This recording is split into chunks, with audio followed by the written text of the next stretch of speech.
Okay, so we are going to look at what comes in the package when you purchase the Introduction to Genetics. The first thing you're going to see is 3 small Punnett squares, and those are to do your monohybrid crosses. The next thing is you'll notice that you have 2 large ones, and those are for you to do the dihybrid crosses. You're going to have a pouch that contains your tiles, and those are so that we can write the alleles on there. A marker that is erasable.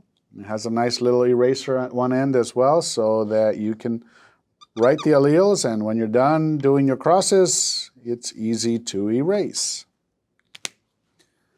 Then we're going to go ahead and look at the cards.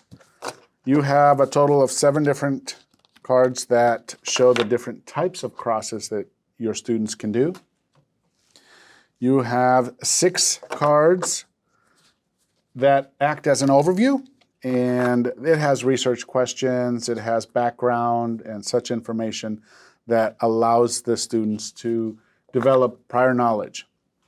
And finally, you have the research cards, and you are able to choose the concepts and choose the problems and so forth, and they'll be able to solve them using the previously introduced materials.